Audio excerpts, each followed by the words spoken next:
a gente observar bem, uma fotografia revela não apenas o fotografado, como também o fotógrafo. É a perfeita sintonia entre os dois que eterniza o momento mágico desse encontro. E hoje aqui com a gente, um dos grandes nomes da fotografia. Um artista que transita entre vários gêneros dessa arte, dá espaço para o inesperado, imprime sua personalidade em cada registro que faz. É com prazer que recebemos Bob Wolfenson.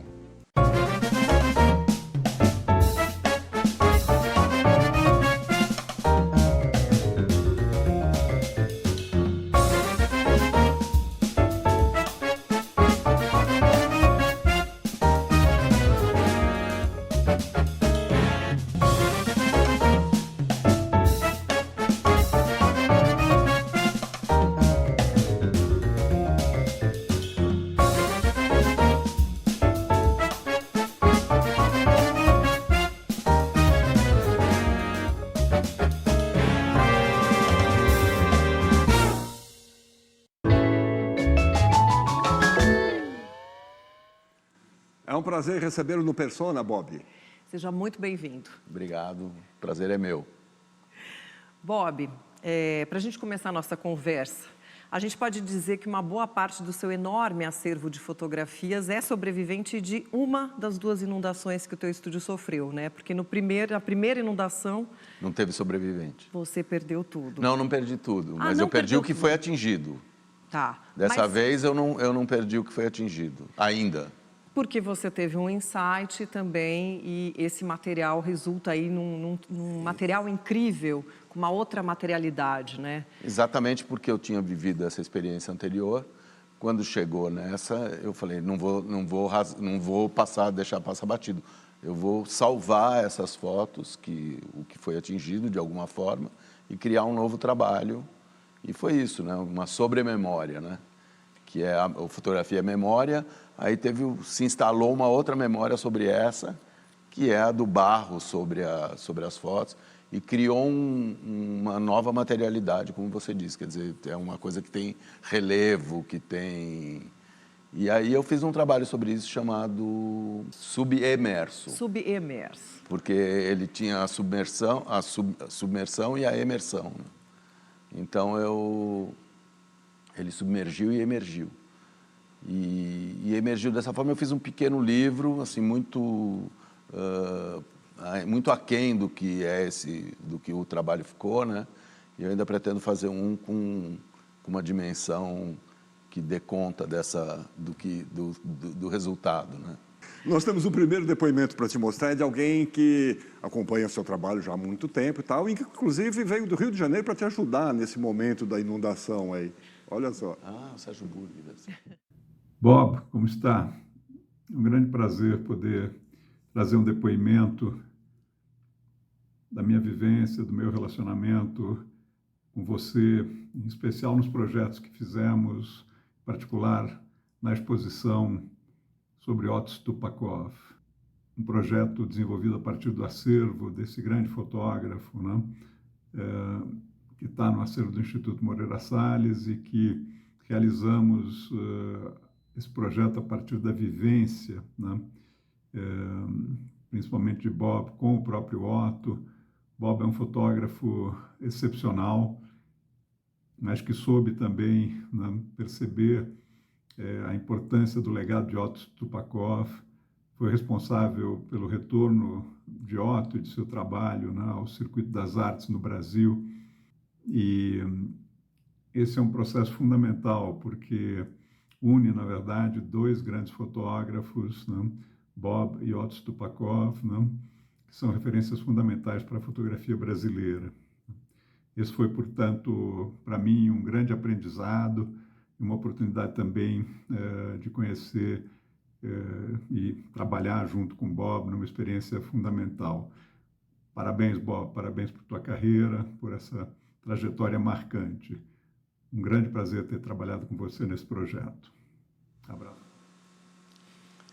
Bom, a partir dessa experiência, eu fui co-curador junto com ele da exposição do Otto Stupakov, lá no Moreira Salles. E a partir disso, quando eu tive a inundação, eu coloquei no meu Instagram uma foto dos carros no estacionamento cobertos de lama, de água. E acho que alguém lá no... Porque ele nem vê Instagram, né? Mas alguém no IMS disse para ele, ó, o estúdio do Bob foi atingido. O Moreira Salles, como é o instituto, como o DNA deles é acervo, eles começaram como uma coisa de acervo, hoje eles são um centro cultural importante. Eles me procuraram, assim, e se puseram à disposição, fizeram um trabalho de resgate. E aí eles puseram lá 15 pessoas, sei lá, ou 10, durante 10 dias, ou 15. E aí fizeram esse resgate, a gente pôs tudo num freezer. E agora, exatamente, a semana passada, eu comecei a restauração. 3 anos depois, a gente conseguiu uma verba de um patrocinador. Restaurar esse material.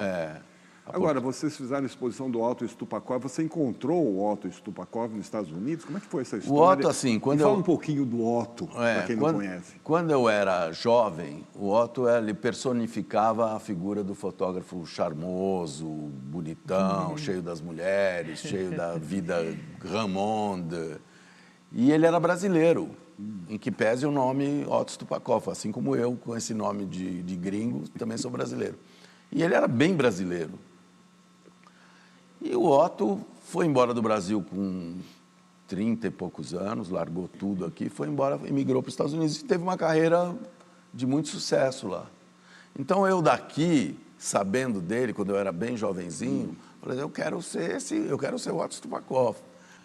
Quando foi em 2000, ano 2002, eu tinha uma revista chamada Sem Número, a Cris acho que acompanhou, SN ou Sem Número. Sim. E essa revista, no primeiro número da revista, eu tinha recebido uma matéria feita pelo Centro Cultural de São Paulo com o Otto. Eu falei, nossa, olha o Otto, gente. E eu achei a publicação meio chinfrim, meio, assim, não estava muito aquém do que ele era. Aí eu falei assim, vamos colocar o Otto Stupakov, ninguém sabia quem era. E vamos colocar ele na revista. E a gente inaugurou, nessas 30 primeiras páginas da revista, a gente toda vez resgatou algum fotógrafo que estava ou no ostracismo, ou que não tinha mais as luzes sobre ele. E o Otto foi o inaugural disso. E a gente foi até Hurley, que era uma cidade perto de Woodstock, no interior do estado de Nova York. Eu fui encontrá-lo. Ele estava morando lá? Ele estava morando meio numa situação muito precária. Ele ficou muito devastado, assim, digamos, economicamente, não tinha mais trabalho. Ele foi dinamitando as pontes dele ao longo da vida, tal. E aí, quando eu encontrei, foi assim, foi uma experiência em que nós ficamos um dia juntos, só eu, ele, o jornalista Hélio Rara, que era quem escrevia. Foi o seu único encontro com ele? Não, depois nós nos encontramos muitas vezes. Mas nesse foi o encontro inaugural. E aí foi assim, ele levou a gente, ele falou assim, a primeira coisa que ele falou quando ele me encontrou, ele estava no carro, ele falou assim, eu queria dizer uma coisa para vocês, eu não tenho dinheiro para pagar um café para vocês. Caramba. Nossa. Aí a gente, enfim, bancou toda essa história, e eu fiquei com isso na cabeça, falei assim, eu vou trazer ele para o Brasil. Fui ao Fashion Week, ao Paulo Borges, e propus para ele, assim, ó, esse cara é o pioneiro da fotografia de moda no Brasil e teve uma grande inserção no mercado mundial. Ele assim, fotografou todos os presidentes dos Estados Unidos, a princesa, quer dizer, o cara para ser aceito nesse mundo precisava ter uma carreira com um estofo, né? E aí a gente conseguiu uma verba para trazer ele. Ele veio, eu montei uma exposição junto com o Fernando Laszlo, um outro fotógrafo que tinha sido assistente dele. Nós dois juntos fizemos a curadoria dessa exposição lá no ambiente, no âmbito do Fashion Week. Uma exposição ficou linda.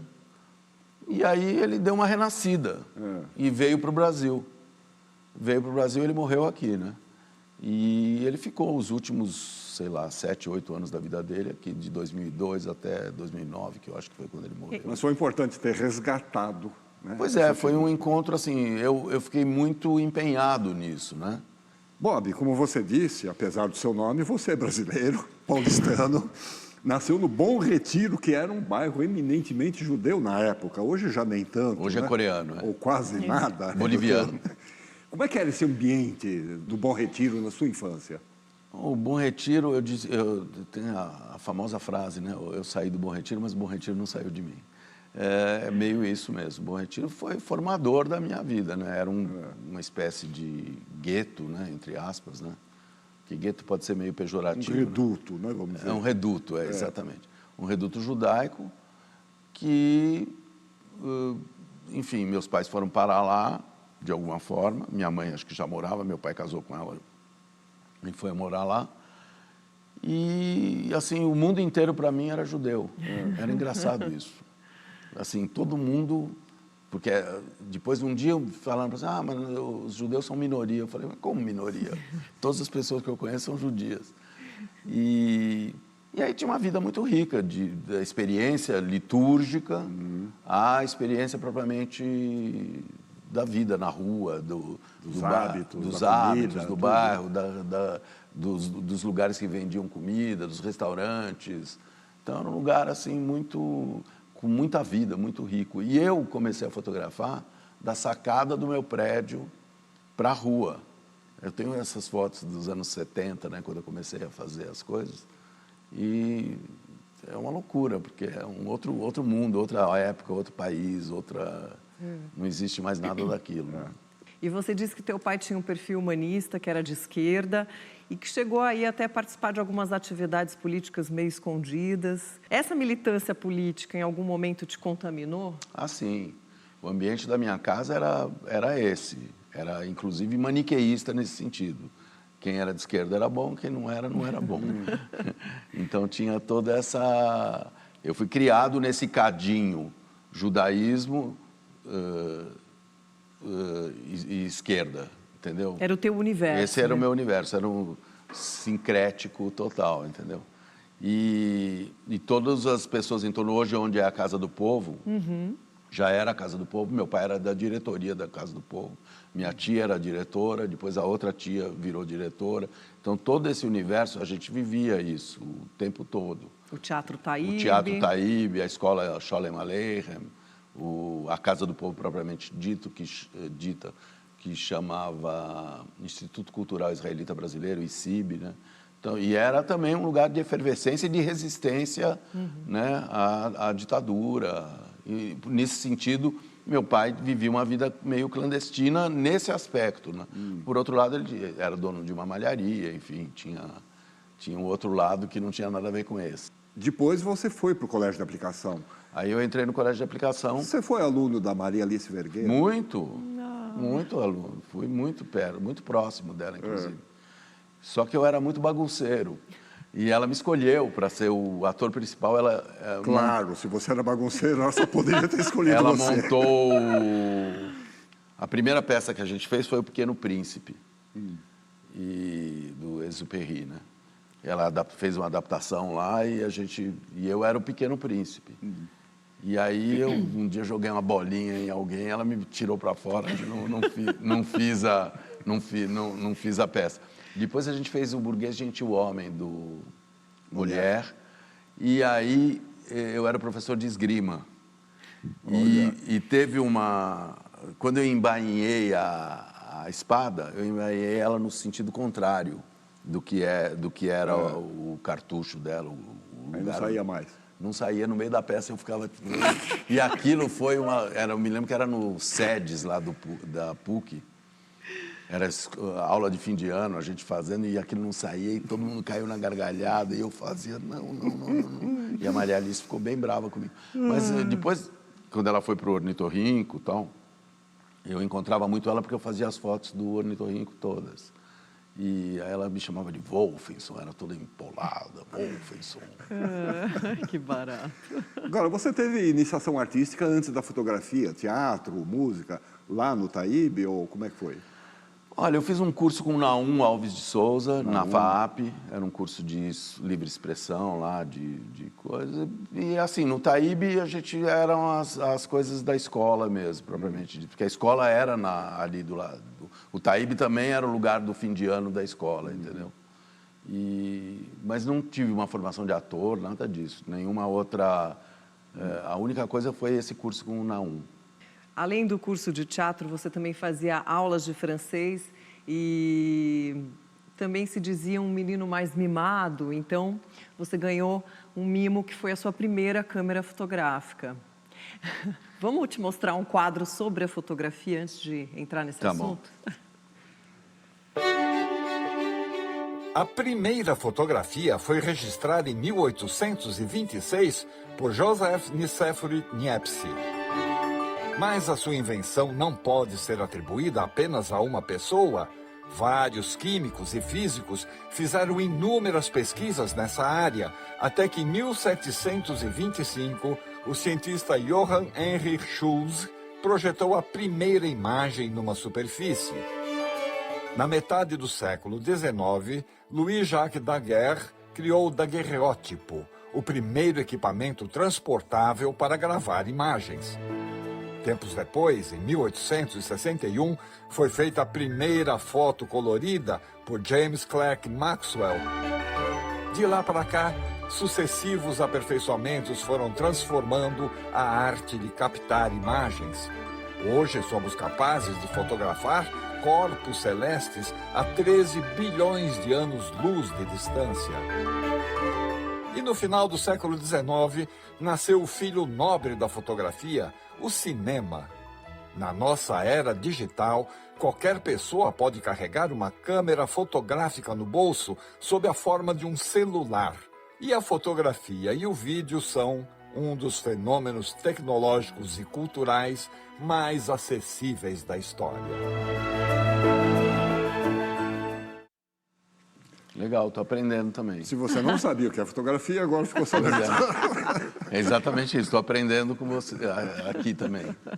Pois é, e a sua primeira máquina fotográfica, né, como se dizia antigamente, você ganhou do seu pai uma dessas descartáveis de papelaria. Mas não foi com essa máquina que você começou a bater suas chapas ali no Bom Retiro, né? Não, essa câmera, ela foi... Assim, eu tinha diversos interesses. Meus pais achavam que eu tinha que ter vários interesses. Então, eu tinha aula de violão, eu tinha aula de francês, eu queria ser fotógrafo, queria fazer um monte de coisa e fazia um pouquinho e largava. E essa câmera, eu cheguei a fazer algumas incursões lá no Jardim da Luz, que era bem perto da... Tanto que quando eu fiz um livro de retratos, eu dei o nome dele de Jardim da Luz, porque essa evocação é que me levou a a ser fotógrafo, enfim. E essa câmera era uma câmera muito simples, tal, chamava Beirete. Eu me lembro Mas aí eu larguei, não estava mais interessado em fotografia, fazia outras coisas. E só retomei quando eu fui trabalhar mesmo na Editora Abril. Bom, e aí em algum momento você decidiu que seria um fotógrafo profissional, né? E foi trabalhar como estagiário na Editora Abril. E a gente vai falar sobre isso no próximo bloco, pode ser? Tá ótimo. A gente volta já com Bob Wolfenson.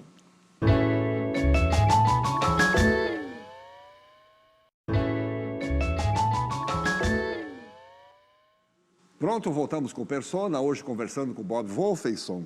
Bob, 15 anos, você vai para a Editora Abril, trabalhar lá.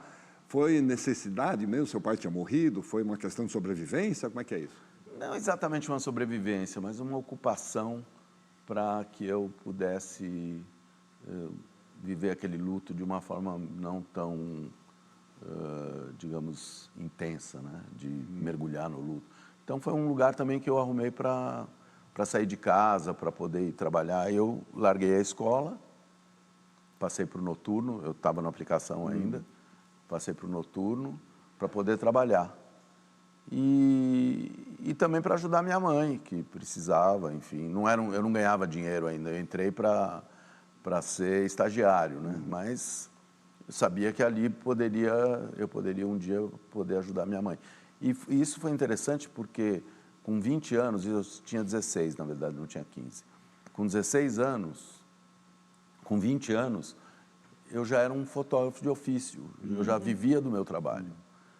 E isso era muito diferente dos meus amigos, que todos eles iam viajar, estavam de férias, todo mundo estudando, e eu já trabalhando nisso e vivendo do meu dinheiro e tudo mais, entendeu?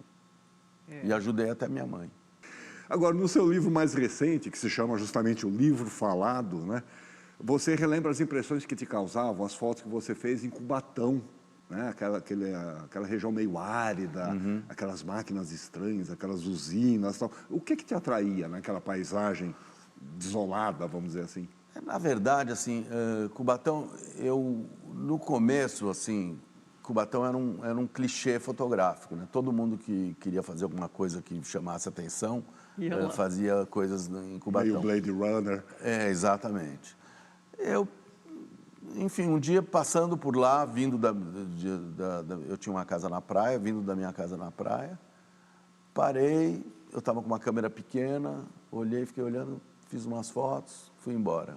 O meu processo de formular um trabalho, em geral, é meio assim. E aí eu falei assim, acho que eu vou fazer uma coisa aqui, mas não com essa cara. Eu vou inventar uma história para esse lugar, inventar um jeito de fotografar e tudo mais.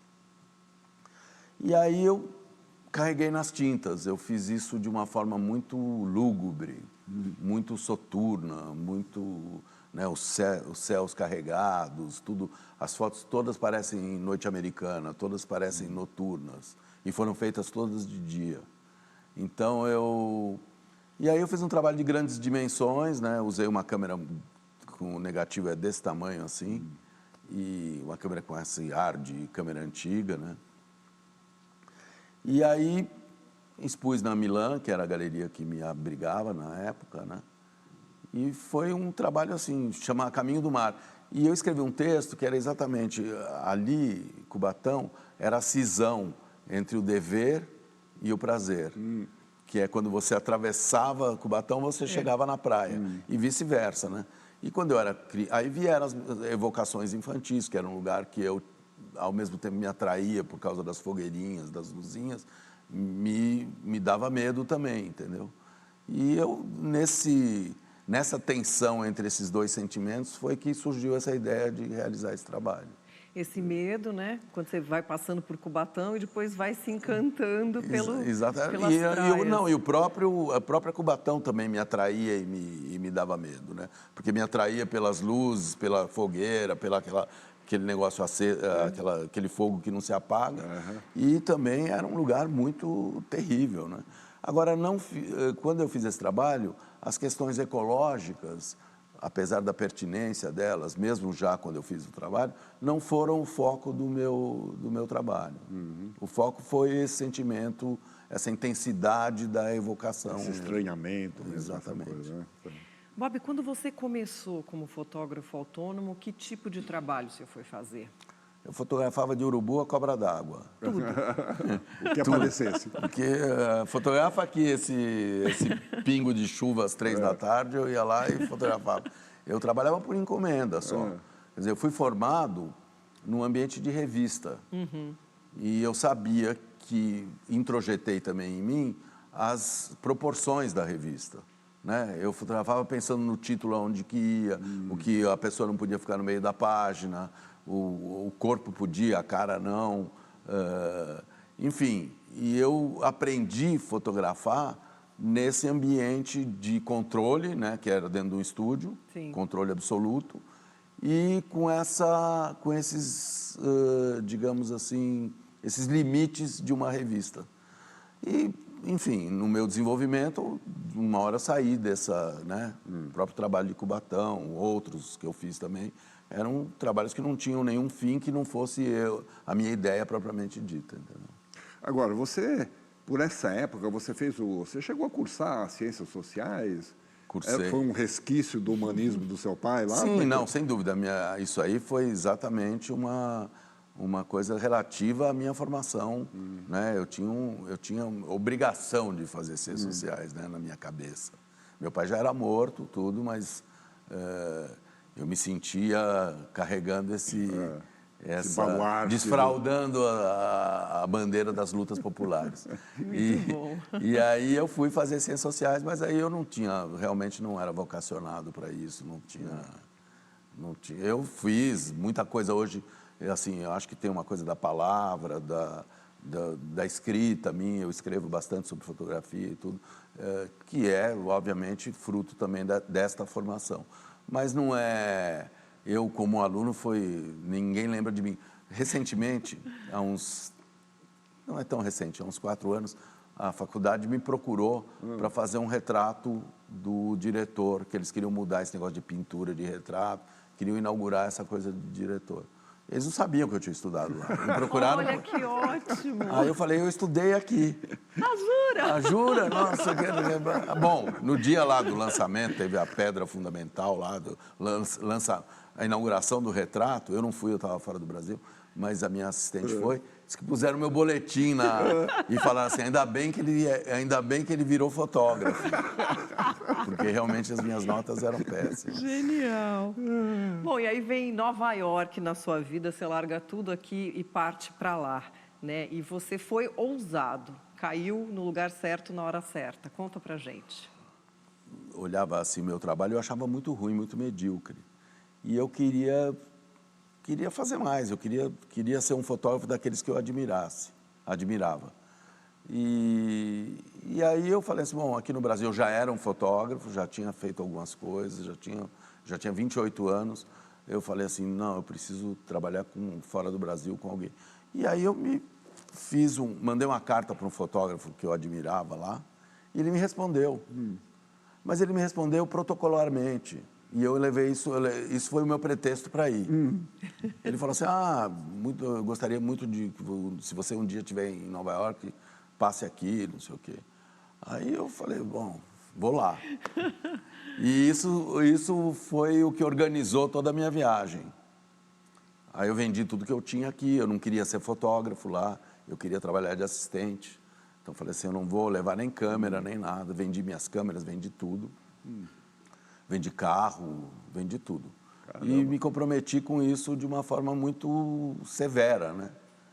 E levei um dinheiro para não ter que trabalhar de garçom, nada disso. Eu queria trabalhar com fotografia. E quando eu cheguei lá, eu vi que eu não sabia nada de inglês, achando que eu soubesse.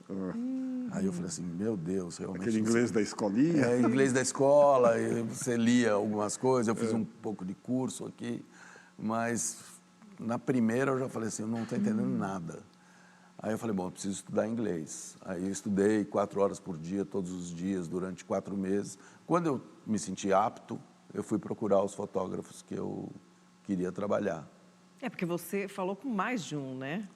Você mandou Eu cartas. elegi 5 fotógrafos que eu gostaria de trabalhar e mandei cartas. Não tinha e-mail, não tinha nada disso. Eu mandava carta, dizia que estava em Nova York e eu dava o telefone da minha secretária eletrônica que recebia as ligações. E aí um deles me ligou. Quer dizer, foi o momento certo, a hora certa. O assistente dele tinha acabado de sair, então a minha carta chegou num dia que o assistente acabou de sair. E aí eles me ligaram e eu fui trabalhar com esse cara, que era o Bill King, um fotógrafo que depois ele morreu nos anos 80, ainda naquela onda de AIDS muito grande. Era um fotógrafo muito conceituado. Muito conceituado. Ele é assim, eu estava na Hollywood da fotografia. E aí foi muito rica essa experiência, porque isso realmente foi um marco divisor na minha vida, né? Antes de Nova York, depois de Nova York, antes do Bill King, depois do Bill King. Bom, quer dizer, você voltou de Nova York, aí você era muito melhor fotógrafo do que quando foi, né?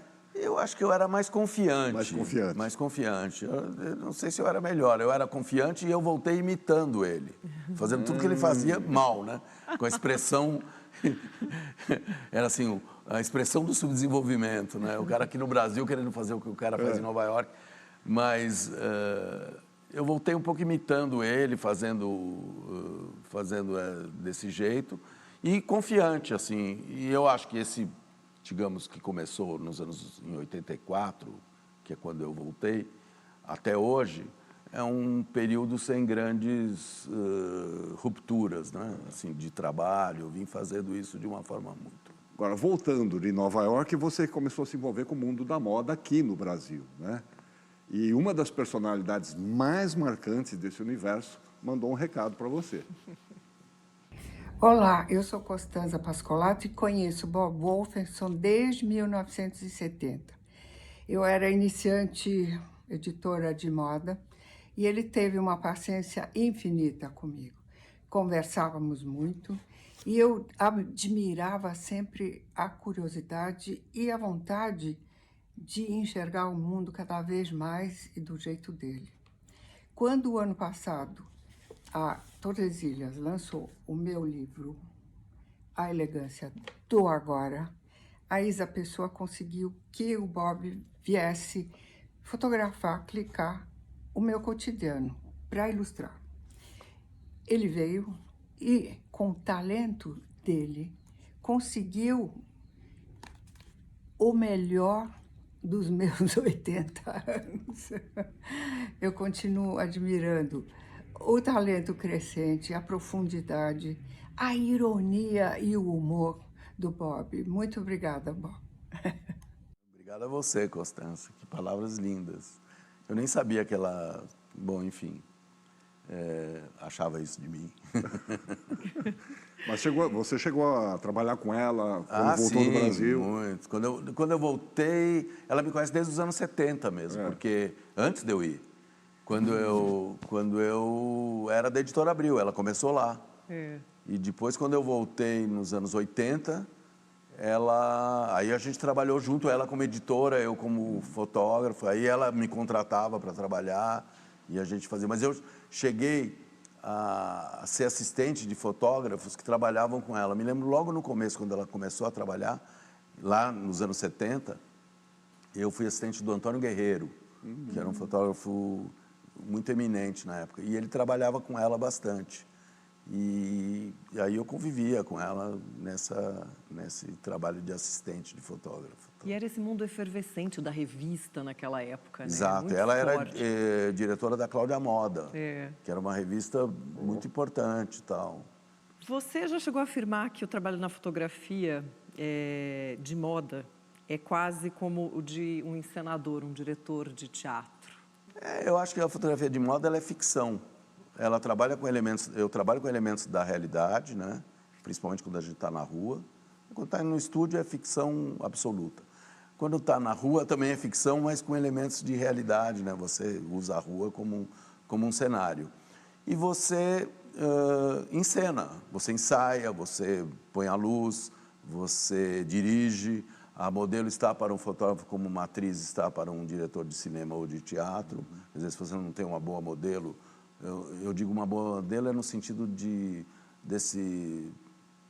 da expressão corporal, do body language dela, do jeito que o que ela faz com o corpo dela, com os movimentos, com a elegância, enfim, às vezes com a rebeldia. Agora, você tem um lado forte, muito forte da sua carreira, que são as fotografias de nus artísticos. Nem tão artísticos assim. Nem tão artísticos? Vamos segurar... Tem artísticos e tem não artísticos. Vamos segurar um pouquinho a nossa audiência e deixar esse assunto para o próximo bloco? Ah, ótimo. Voltamos já esse com é Persona. Best-seller. É um hit.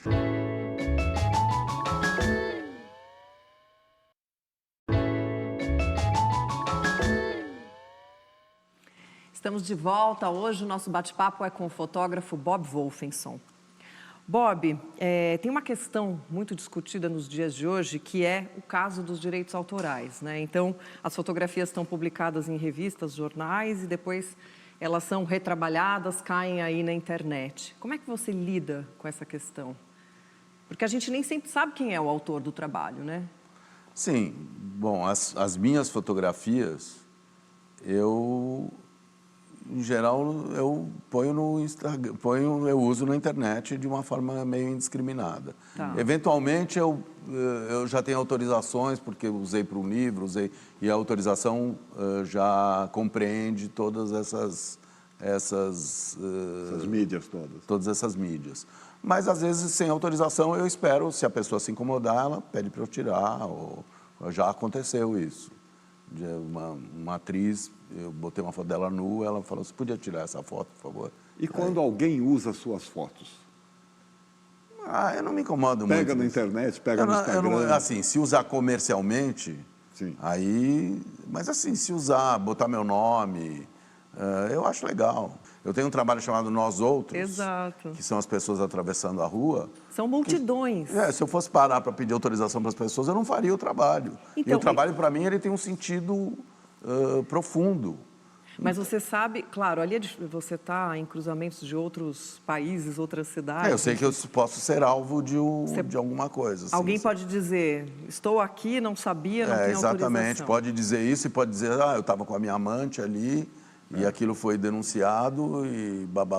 Acabou com o meu casamento, eu quero uma indenização. Exatamente. E tanto é que quando eu fiz essa exposição, eu tinha fotos feitas aqui no Brasil também e eu fiquei um pouco receoso. Né? E eu tenho um amigo que é desembargador e ele me falou, olha, você não punha.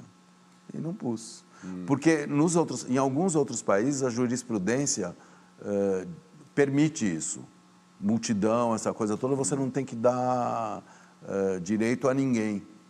Entendeu? Tem um trabalho, principalmente a jurisprudência americana, ela sobrepõe o ato artístico a esse direito.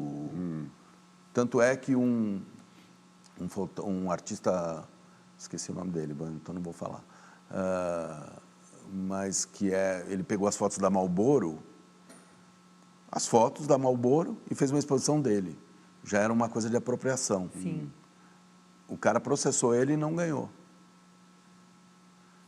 Porque o juiz entendeu que aquilo era uma obra de arte, era uma provocação que fazia sentido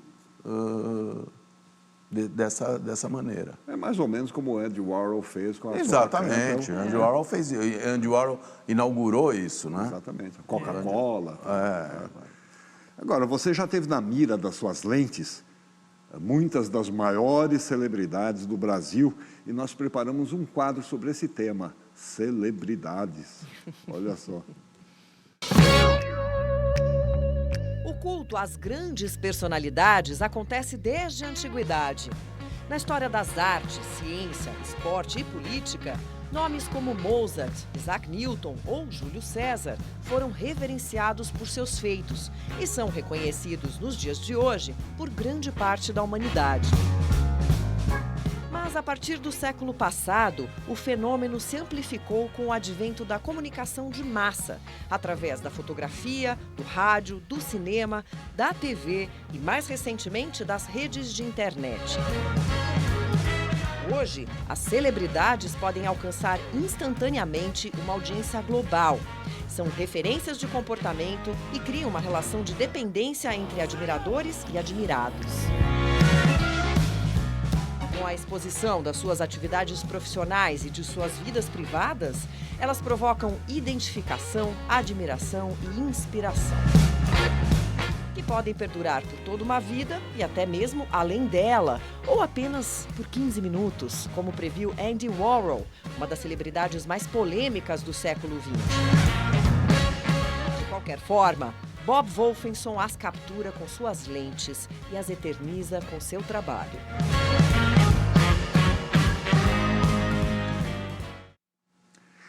Quando você vai fotografar uma celebridade, por exemplo, muitas vezes ela vem com todo um entourage. Empresário, produtor, maquiador, né, assistente e tal. E ela tem também uma imagem que foi construída junto ao público e tal. Como é que você lida com isso? Como é que fica a sua autoria, vamos dizer assim, num trabalho desse? Eu vou sentindo a temperatura dos desejos, né? Eu acho que sobre um set fotográfico pairam muitos desejos, né? E é na tensão desses desejos que ocorre o trabalho. É na fricção desses desejos que ocorre o trabalho. Então, assim, tem alguém que está te encomendando, né? Em geral. Tem um sujeito da encomenda. Tem um briefing, né? Ou a revista, ou uma marca que está pedindo. Tem o sujeito célebre, e tem eu, e tem mais um monte de gente querendo um monte de coisa. Porque todo mundo que trabalha nesse mundo aí, de alguma forma quer realizar seu ego, no bom sentido da palavra ego. Quer dizer, o seu eu, o seu trabalho. Então, às vezes, a pessoa não está nem ganhando muito, principalmente para a revista. Então, ele só quer lá botar o nome dele, mas em cima de alguma coisa em que ele tenha realmente participado. Então, são vários... O fotógrafo, nesse sentido, ele é um administrador desses desejos todos que pairam no set, entendeu? E você sentir a temperatura, eu não tenho um método, eu não tenho uma técnica para isso, é um pouco a minha personalidade que vai me levando a lidar com tudo isso de uma forma que resulte naquilo que pode ser bom ou pode ser ruim. Já teve problemas? Ah, sim, não há vida sem problemas. Né? Não. Ainda mais profissionais, né? Eu acho que eu tive muitos problemas e tive muitas alegrias também, mas já tive muitos problemas, lógico, sem dúvida. Bom, vamos falar então das fotos dos nus, né? Até que enfim. Você já fez inúmeros trabalhos desse gênero, mas um deles foi tão marcante, né, que se tornou aí um marco da história da fotografia brasileira. Olha só quem conta essa história. Eu e o Bob fizemos juntos um ensaio que foi inédito e foi revolucionário, né? Muitas pessoas depois toparam fazer aquele tipo de fotografia, de nu, porque viram que não precisava ser vulgar. E nós fomos para Sicília, que é um lugar muito moralista, muito católico. Nós tínhamos um plano, né, para cada foto, era um plano inicial, mas aquele plano nunca era possível. Então, o que a gente acabava fazendo era sempre fotojornalismo. A ideia de fazer isso foi minha, mas o Bob topou imediatamente, que é algo também de muita coragem de quem confia no seu taco, porque você fazer algo extremamente estruturado, organizado, planejado dentro de um estúdio, ou às vezes fora, mas com muito controle sobre aquilo, é uma coisa. E mesmo assim, às vezes dá errado. Mas você fazer nessas circunstâncias que a gente chegava num lugar, eu toda vestida até o pescoço, e aí depois que eu estava lá conversando com aquelas velhinhas, ou jogando, aí eu tirava a roupa. Eles não sabiam muito bem que aquilo ia acontecer. Aquela parte não tinha sido explicada.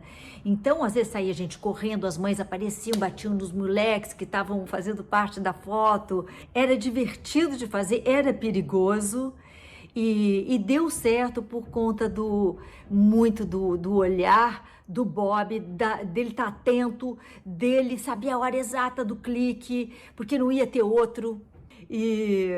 Enfim, o resultado está aí para todo mundo ver. Eu acho que a gente mudou uma forma de fazer as coisas e mostrou que era admissível, que era possível, né? Que não precisava ser do jeito do passado, que podia a gente fazer uma foto que seria, naquela época, vista talvez na revista Fotô, né? Mas fazer aquele tipo de foto na Playboy, isso sim é que mudou tudo. Parabéns, Bob. Foi muito bom a gente fazer isso juntos. O trabalho está aí. Pois é, obrigado, Maitê. Realmente foi revolucionário mesmo esse trabalho. Ele foi um marco divisor na minha vida e ela disse também que foi na vida dela. Hoje ela não disse isso, mas eu me lembro que ela estava fazendo uma peça com o Raul Cortez aqui e ela falou assim: Bob, ninguém fala da minha peça, todo mundo só fala desse... A gente falou no telefone e ela falou, todo mundo só fala desse ensaio. E realmente foi um ensaio...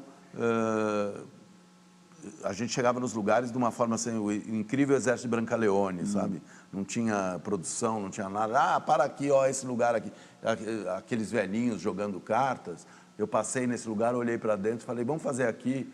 E aí você topa, Maitê, topa, os caras... Eu não tinha essa noção do perigo, que ela falou que era perigoso. Eu não tinha a menor... Hoje, olhando isso, eu falo, que loucura, que perigo, de fato. Sim. Mas na época você estava tão imbuído do sentimento de fazer, de realizar aquilo, e numa situação muito precária, né? Porque não tinha produção, não tinha nada. Equipe reduzidíssima. Equipe reduzida. O nosso produtor era um médico que resolveu nos ajudar. E ele que falava com as pessoas e a gente ia parando. Ah, você quer fazer, não sei o quê. Acho que ninguém nem assinava o papel, nem nada. Era assim. Tanto é que, recentemente, essa foto que ela está na escada nua e que tem umas crianças ali, a gente queria recuperar essa história fazendo um documentário dessa passagem. Porque essa passagem dela nesse lugar, com esses meninos, deve ter sido indelével. Ninguém esquece disso. Né? Você está lá numa cidade, num micropaese lá da Sicília, e aparece uma mulher linda, nua, no meio da praça principal, ficar lá 5 minutos e vai embora. E a gente correu atrás de pensar nisso, fomos atrás desses meninos, eles todos são hoje homens de 40 anos, por aí, toparam fazer, agora a gente tem que levantar fundos. Que demais! Retratos. Você já fez inúmeros retratos e, assim como os nus, alguns deles se tornaram célebres, como é o caso do retrato João Cabral do Melo Neto, né? E você costuma dizer que os retratos são o que há de mais permanente, o que há de mais perene no seu trabalho. No sentido de que é a coisa que eu comecei a fazer nos anos 70 e continuo fazendo até hoje. Nesse sentido que o retrato é onde que é mais permanente na minha atividade profissional, né? Tá. Então, assim, as primeiras fotos que eu fiz, o primeiro retrato publicado meu é um do Zé Celso. A primeira foto publicada minha, na revista Veja, é uma foto do Zé Celso numa oficina. Ainda não era esse novo oficina, era lá no mesmo lugar, mas era uma oficina antes da Lina. E isso foi uma foto publicada em 72, eu tinha 18 anos, acho. Mostrei para ele um dia, ele falou, você que fez isso? Essa questão do permanente não tem a ver com a permanência da imagem da pessoa que você captou naquele momento? Não. Quer dizer, pelo menos eu penso nisso. Quando eu digo permanente, é na permanência da atividade do fotógrafo. Obviamente, quando você faz as pessoas conhecidas, enfim, elas carregam as fotos, né? Elas levam junto, né? Tem uma foto do Lula fumando um cigarro dos anos 70, a foto do Caetano levantando a sobrancelha. Quer dizer, que se não fossem eles, são fotos boas, mas não tinham essa dimensão, não tinham essa penetração que elas têm. Então, nesse sentido, e a história, né? Dos anos 70 até hoje, eu fotografei muita gente no Brasil. Então, obviamente, na história da fotografia e na história do Brasil, essas fotos têm reflexos e retratam momentos, espíritos de cada época em que elas foram feitas. O Atílio citou o João Cabral e ele não era um cara fácil, né? Ele estava reticente, na verdade, de ser fotografado. Como é que é quando entra uma pessoa no teu estúdio? Existe um senso comum a respeito de ser fotografado, que é esse da descontração. Todo mundo acha que foto boa é descontraída. Não, eu não vou sair bem porque eu não estou descontraído, eu não sei descontrair, eu estou muito nervoso, não sei o que. Calma, eu vou indo no meu processo, eu vou meio descascando essa situação toda, para que aquilo não seja um impeditivo e não seja uma preconcepção, né? Porque tem isso, não vai sair bom, estou duro, não sei o quê. E o João Cabral foi exatamente isso. Eu ia fazer um livro meu, chamado Jardim da Luz, né? O primeiro livro de retratos que eu fiz foi uma exposição no MASP. Aí fui de São Paulo para o Rio, tomei um avião, paguei a minha passagem, meu assistente, levei. E chegando lá, ele falou assim, eu não vou ser fotografado não estou nem sabendo disso. Aí eu falei assim, meu Deus, já me comprometi. Bom, enfim, nós conseguimos demovê-lo da coisa, mas ele ficou, até tem um exemplo, que é uma folha de contato minha, o resto eu perdi na inundação, mas eram várias folhas de contato, que ele na mesma posição e eu no mesmo lugar. Fotografei, sei lá, 48 quadros, a mesma foto, sem ninguém se mexer. Até que uma hora eu falei, eu vou me mexer, eu vou mexer a câmera, ele fica no lugar dele e o retrato resultou numa coisa muito bonita, muito, muito forte. Então, ele, de uma certa forma, é a comprovação de que não é necessário que você esteja descontraído para que a foto seja relevante. Bom, temos mais um depoimento para você, Bob. João Cabral. Bom, eu acho que a gente trabalha junto há mais de 10 anos, né, Bob? E nesse tempo eu descobri que o Bob não é apenas um fotógrafo, ele é um artista no sentido maior da palavra. Usando a sua ferramenta de trabalho, a máquina fotográfica, ele, através de suas lentes, consegue nos traduzir a sua visão de mundo como pessoa, como ser humano. Um um privilégio trabalhar com esse grande artista, com este grande amigo, Bob Wolferson. André Milã, que você André mencionou, Milã. inclusive. Então, André, eu pertencia à Galeria Milã durante 17 anos, exatamente. E em 2021, eu saí de lá para uma carreira solo, sem galeria. Mas foi uma existência, uma coexistência muito prolífica. Fizemos muitas coisas juntos e o André tem um olho que eu respeito muito, um gosto, um olho, uma inserção no mundo das artes. Enfim, ele me carregou junto aí nessa viagem aí durante muitos anos e a gente foi muito... Nós somos amigos mesmo. Agora, Bob, qualquer pessoa, qualquer prédio, qualquer tema, mesmo sem maiores atrativos, pode se transformar numa boa foto? Existe uma regra de ouro na fotografia? Acho que não. Eu acho que qualquer coisa pode se tornar uma boa foto. Depende de como você conceitua, né? Tem uma coisa que é uma frase surrada minha, mas que eu roubei também de um paraninfo da escola de fotografia que minha filha cursou, que ele dizia assim, isso foi em Nova York, ele perguntava assim, quem de vocês aqui fala inglês? Todo mundo levantou a mão. Quem de vocês aqui escreve em inglês? Todo mundo levantou a mão. Quem de vocês aqui é escritor? Ninguém levantou a mão. Fotografia é a mesma coisa. Muita gente fotografa, pouca gente é fotógrafo. Bom, você tem vários livros publicados, né, que tentam dar aí conta dos seus 50 anos de carreira. Mas o mais recente, que a gente já mencionou aqui, surgiu a partir de um trabalho com jovens, né, do Instituto Olga Cos. Então, olha de quem a gente tem um depoimento agora. Eu sou Olga Cos, vice-presidente do Instituto Olga Cos. E aqui no Instituto nós trabalhamos com inclusão de pessoas com deficiência e em vulnerabilidade social.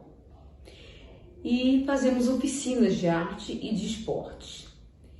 Fizemos uma oficina de fotografia com Bob Wolferson, que é uma pessoa ímpar, muito legal, muito carismática, um dos melhores fotógrafos da atualidade, e ele proporcionou aos nossos participantes oficinas de fotografia. Com esse trabalho, fizemos uma exposição no MIS, que foi um sucesso, com um público de mais de 7.000 pessoas visitando, e onde foi lançado o livro que fizemos sobre a obra do Bob Wolferson, chamado O Livro Falado, que também foi um sucesso.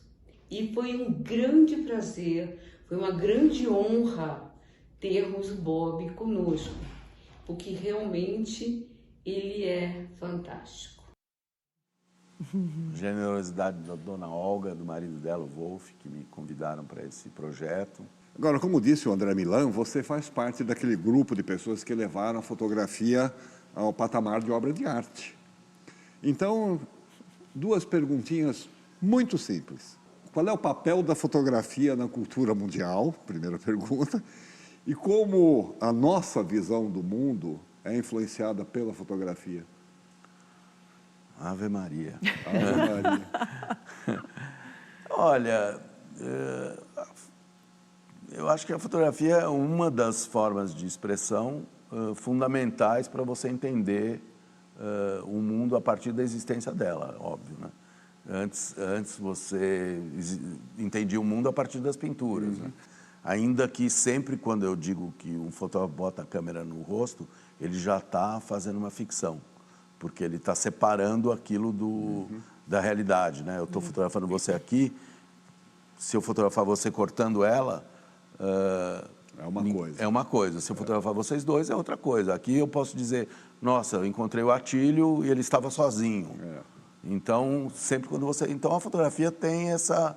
Ela é, talvez, a forma de expressão que seja mais próxima da representação da realidade, mas, ao mesmo tempo, ela também tem esse truque que ela tem a subjetividade dela. Quer dizer que aquela máxima de que uma fotografia vale mais do que 1000 palavras nem sempre é válida. Eu acho isso uma bobagem.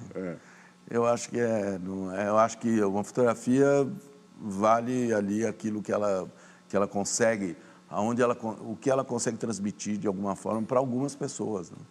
Porque a mesma fotografia transmite coisas muito diferentes para várias pessoas diferentes, como qualquer obra, né?